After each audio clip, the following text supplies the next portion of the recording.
시기의 작품들은 여러분 수능하고는 좀 직접적인 거리가 있고요. 그 다음에 여러분이 내신을 보실 때 이미 한 번 이상씩은 보신 내용이기 때문에 저는 이 영상 강의로 한번 이 내용을 문제풀이 중심으로 대체하도록 하겠습니다. 자, 가 같은 경우에는 여러분 다 보셨죠? 이건 신라의 향가입니다. 그죠? 신라시대의 향가예요. 그래서 신라시대의 향가고, 그 다음에 향가라고 부르는 이유는 무엇으로 표기했기 때문에 원문을 향처럼 표기했기 때문이다. 라는 거 정도 기억해 주시고요. 그 다음에 당연히 한가에는 4구체, 8구체, 10구체가 있는 거 맞아요. 그런데 주로 문학교과서나 수능에 만약에 나온다면은 당연히 10구체 향가가 나올 가능성이 가장 높다. 왜냐하면 10구체 향가는 문학성도 뛰어날 뿐만 아니라 형식적인 완성성도 뛰어나다. 그렇기 때문에 문학성과 형식성이라는 면에서는 19체 향가가 가장 우수하다라고 평가를 받죠. 그래서 여러분이 공부하셨던 내용은 충담사의 찬 기파랑가라든지 월명사의 제 막매가 같은 작품이 주요한 작품이라고 보시면 될 것 같아요.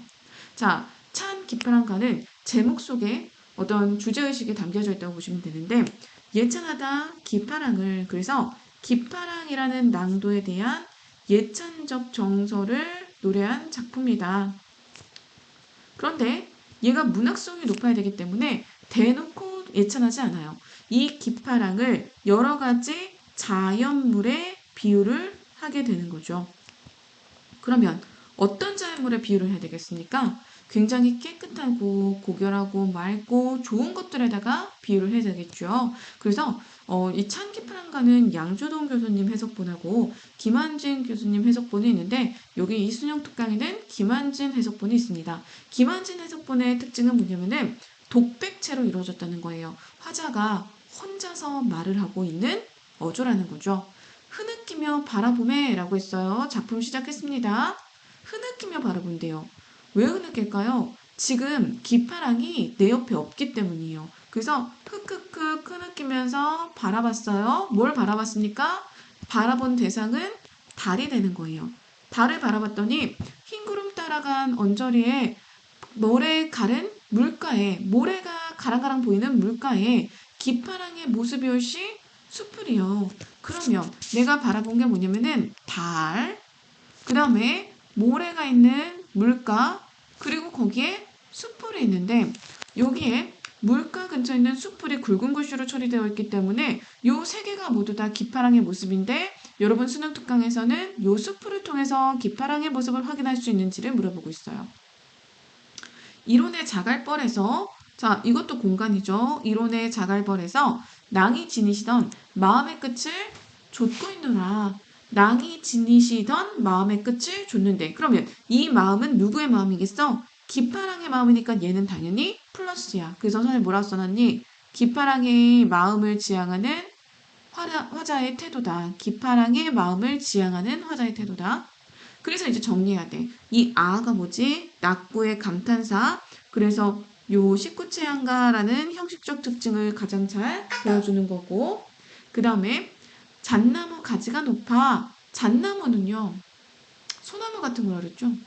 그러니까 굉장히 높고 변하지 않아요. 고결한 기파랑의 인품 요대로 기억 좀 해주시고 눈이라는 부정적인 소재 그래서 고난, 시련도 덮지 못할 곡갈. 곡갈은 뭘 상징하는 거였지? 화랑의 우두머리를 상징하는 거였어. 이 곡갈을 쓰고 다녔대. 그러면 이게 누구야? 아, 기파랑인 거야. 화랑 중에 화랑. 화랑 중에 탑 오브 화랑. 기파랑. 그런 기파랑을 예찬하고 있다. 자, 그 밑에 자연스럽게 뭐가 나옵니까? 제막매가. 월명사의 제막매가는 뭐 문학성 엄청나죠. 그쵸? 그 다음에 우리가 이렇게 1학년, 2학년 거쳐오면서 정말 이 사별시를 많이 공부했습니다. 그래서 이 사별시의 백미 중에 하나인데 여러분 고전문학에서 나오는 사별시 좀 정리해 보시면은 일단 우리 개인 서정가요로 최초의 개인 서정가요로 뽑히는 게 공무도화가잖아요. 공무도화가 그죠? 다시 써볼게요.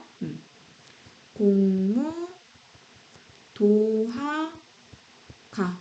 도하가인데 얘는 남편이 죽은 걸 목격한 여자가 그 남편에 대한 죽음을 슬퍼하면서 한의 정서를 표출하고 뒤따라 죽는 얘기예요. 그 다음에 나온 게 이제 제 막매가 이런 것들이 있는 거죠. 그치? 그래서 고전문학의 가장 대표적인 사별시라고 보실 수가 있는데 생사의 길은 얘에 있음에 얘가 뭐였지 얘들아? 이승이라고 그랬어. 그치?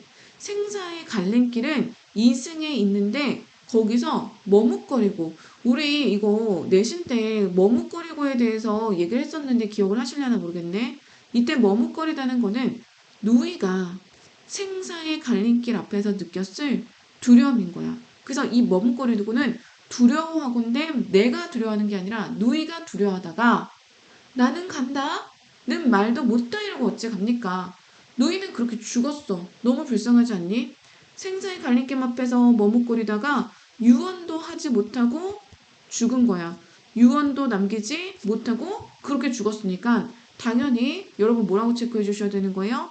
그렇지. 갑작스러운 죽음인 거야. 그 다음에 이제 문학성이 뛰어난 부분 나올 겁니다. 문학성이 뛰어난 부분 여기 아주 비유적인 표현들이 있는 거죠. 어느 가을 이른 바람에 여기저기 떨어지는 잎처럼 한 가지에 나고도 가는 곳을 모르는구나. 가을, 이른 바람 때문에 떨어지는 잎처럼 처럼이니까 보조관념인데 그래서 문학성이 있는 거야. 바람은 죽음의 원인이야. 떨어지는 잎은 누이의 죽음이야. 그러면 이른이라는 말을 굳이 넣는 이유는 뭐 때문이다? 이 이른 바람은 아직 누이가 죽을 때가 되지 않았는데 생각보다 이른 시기의 죽음, 즉 전혀 예상하지 못한 갑작스러운 죽음이라는 거지. 그런데 우리는 한 가지에 났었어. 한 가지가 뭐였니? 같은 부모였었단 말이에요. 그죠? 같은 부모님한테 나고도 이제 이렇게 죽으니까 가는 곳을 모르는구나. 너무 허무한 거야. 인생무상 허무함이 느껴지는 거고 그 다음에 자 나올 수밖에 없는 거 뭐죠? 시코치 향가 형식적인 특징 낙고의 감탄사 미타찰에서 만날라.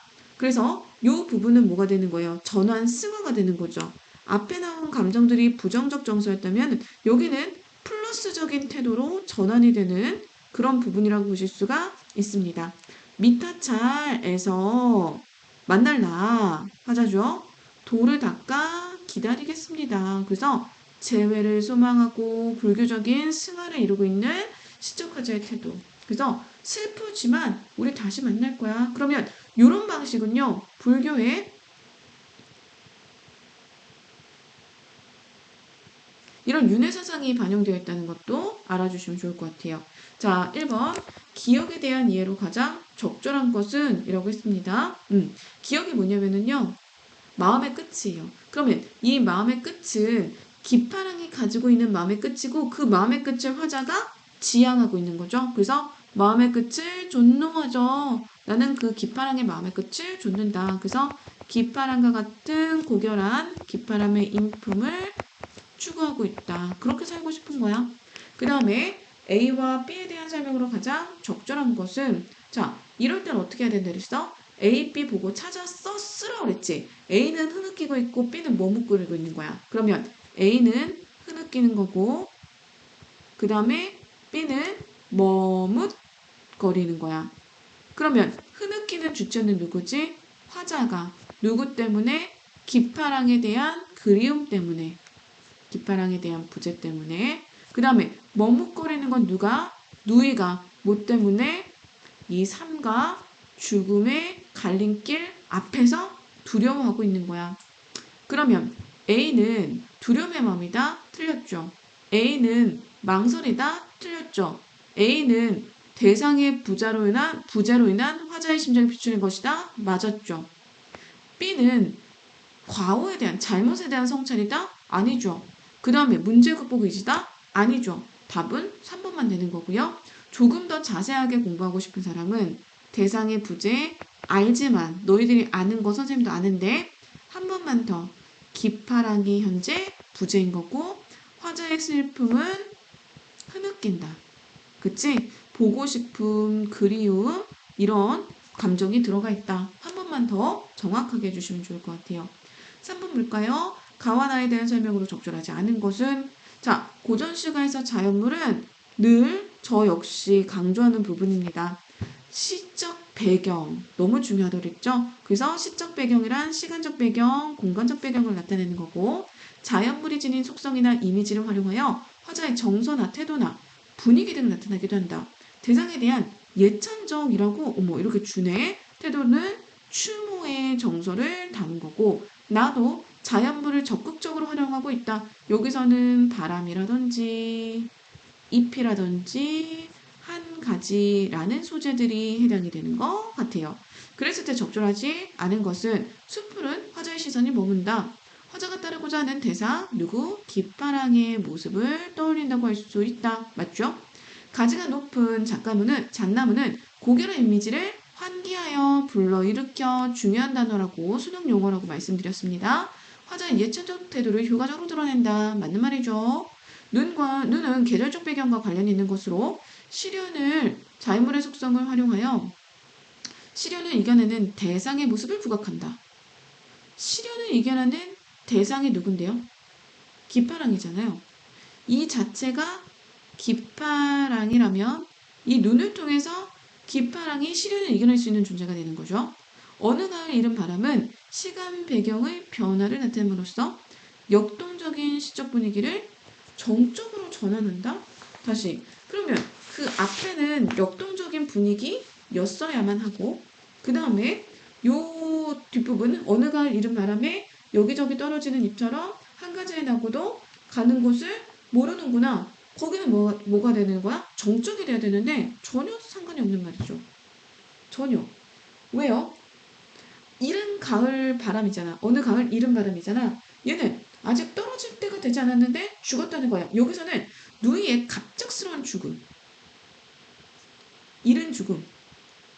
이 갑작스러운 죽음을 통한 어떤 인생 무상이라는 정서하고 연결이 되는 거지 전혀 이런 내용이라고 보실 수가 없다는 거죠.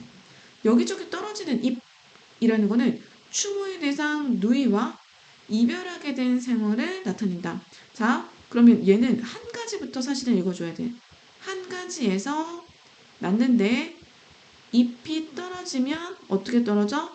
여기저기 떨어져서 서로의 소식을 알 수 없는 것처럼 같은 부모님 아래서 태어난 이 자식들은 죽고 나면은 여기저기로 흩어지기 때문에 너무 인생 무상하게 허무해지는 거야. 그래서 이별하게 된 상황에 대한 자연물을 통한 비유적인 표현이다 라고 보실 수가 있는 거겠죠. 그래서 답은 4번이 되는 거예요. 그죠? 눈이라는 소재를 통해서 오히려 깃파랑의 고결한 인품, 잣가지 같은 모습이 부각된다고 보실 수가 있는 겁니다. 고생하셨습니다.